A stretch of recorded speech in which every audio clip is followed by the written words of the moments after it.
IPL 19వ సీజన్లో Rajasthan Royals భారీ విజయంతో ఖాతా ఓపెన్ చేసింది. చెన్నై సూపర్ కింగ్స్ ను చిత్తుగా ఓడిస్తూ సత్తా చాటింది. ముందు బ్యాటింగ్ చేసిన చెన్నై సూపర్ కింగ్స్ ఆరంభం నుంచే తడబడింది. World cup hero Sanju Samson కేవలం 6 పరుగులకే పెవిలియన్ కు చేరగా, ఆ తర్వాత కెప్టెన్ రుతురాజ్ కూడా తక్కువ స్కోర్కే అవుట్ అయ్యాడు.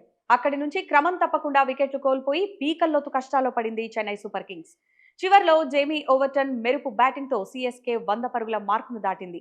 రవీంద్ర జడేజా, జోఫ్రా ఆర్చర్ ధాటికి 19.4 ఓవర్లలోనే 127 పరుగులకు చెన్నై ఆలౌట్ అయింది. ఇక స్వల్ప స్కోర్ను ఛేదించేందుకు బరిలోకి దిగిన రాజస్థాన్ కు చిచ్చర పిడుగు వైభవ్ సూర్యవంశీ మెరుపు ఆరంభాన్నిచ్చాడు. 4లు, 6లతో గ్రౌండ్ ను హోరెత్తించాడు.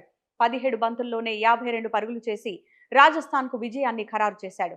అటు జైస్వాల్ 38, కెప్టెన్ రియాన్ పరాగ్ 14 పరుగులు చేసి రాజస్థాన్ కు ఈజీ విక్టరీని అందించారు. ఇక ఇవాళ రాత్రి 7:30కు పంజాబ్ కింగ్స్ తో గుజరాత్ టైటాన్స్ తలపడనుంది.